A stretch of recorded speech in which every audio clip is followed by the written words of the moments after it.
All right, so good morning from Rocket Garage and Service. Today's festivities will involve, we want to see if we can't bridge this amp.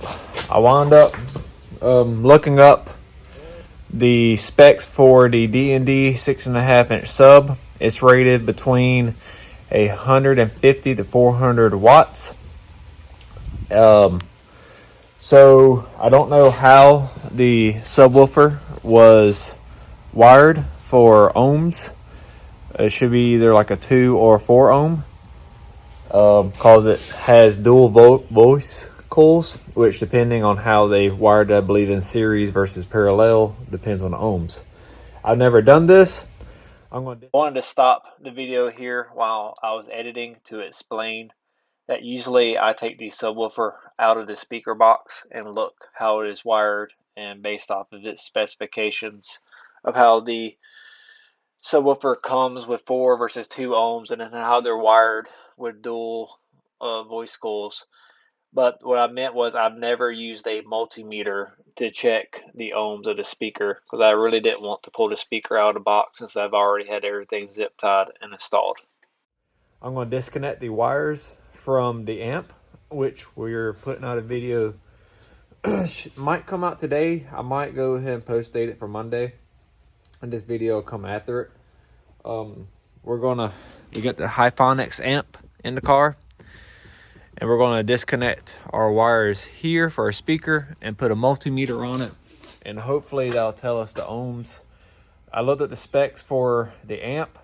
Right now on this single channel, it's a 2-channel amp. If we just run on the single channel like we are, it's only putting out 80 watts, which are still below like the minimum, which it works. It's just you're not going to get optimum performance.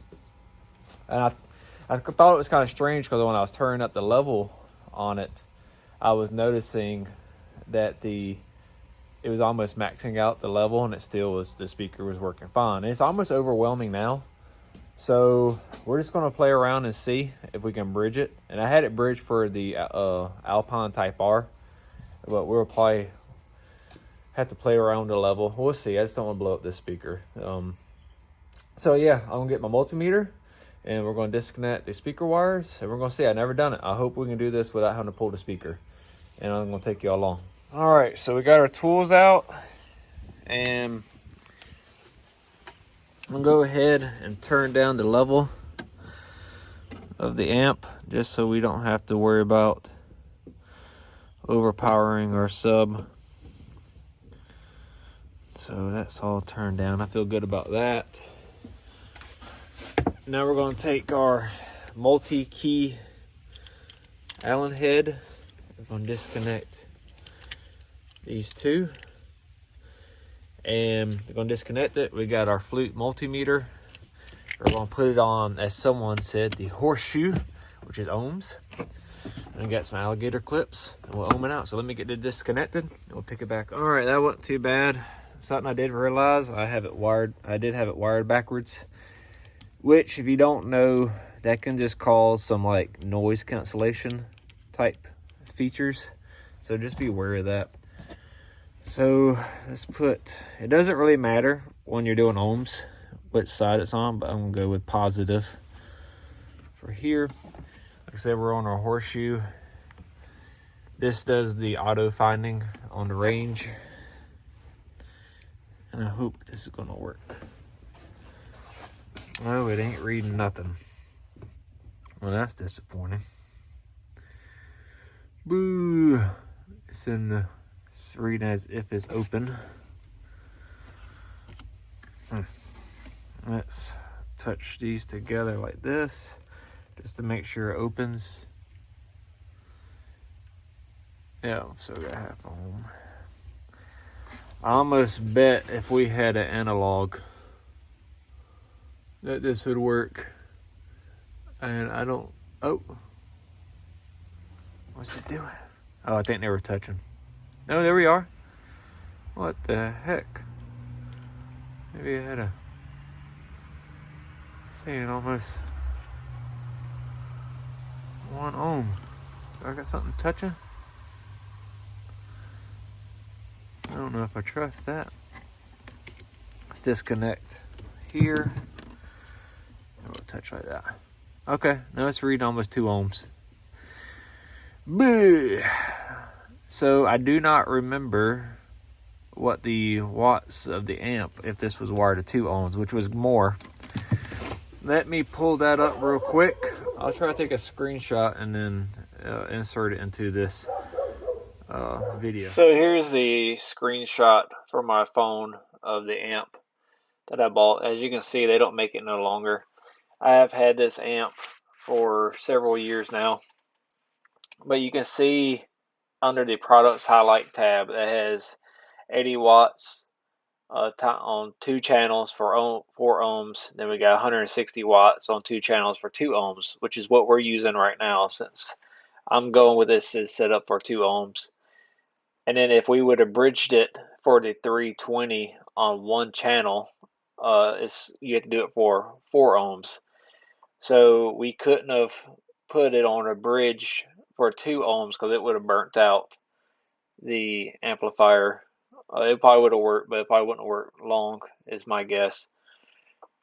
So as you can see from the description what we got going on, and we'll pick up the video here. All right, so hopefully that screenshot was posted.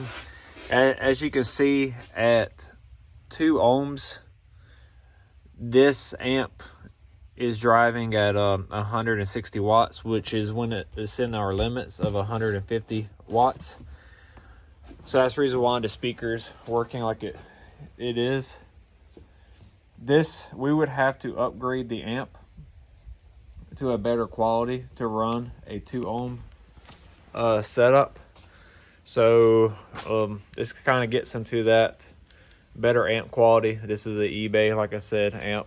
So that's the reason why it's not going to be able to handle those ohms. Some of those nicer amps can handle down to a 1 ohm. So we're just going to leave it like it is. Now I know. And we're just going to enjoy it. I just want to kind of take y'all along with me with today's activities.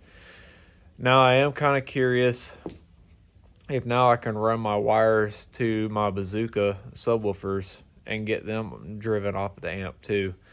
Wire those up 4 ohm, and it still should be a lot better than what the head unit is putting out, because I have to look at the specs for them. I'm pretty sure they can be driven, especially if I run them, I think, parallel. They'll share the same ohms. It just splits the wattage, and then we'll still be good. If you're running a series, you start dropping the ohms, if I remember correctly, and we don't want to do that. So we just have to probably take each wire off of both sides, kind of take a positive from here, or take our 2 wires from here, and then just tie them up together into the other channel.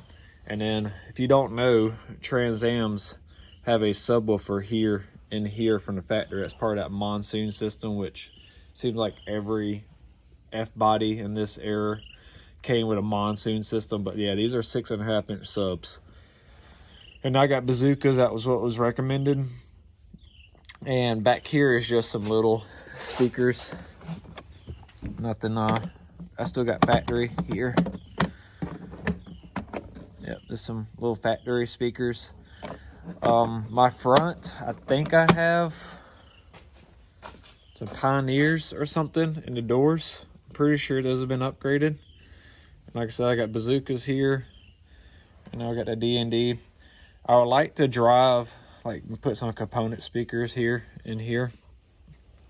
And then, of course, we got some nicer speakers up there, and that should put another amp, like a 4-channel or maybe an 8-channel, and drive everything off an amp. It makes such a big difference on music quality. Of course, upgrade our head unit. The problem is, I don't know if I really want the nicer head unit in this car. But anyways, I'm going to end this video off. Thank y'all for coming along.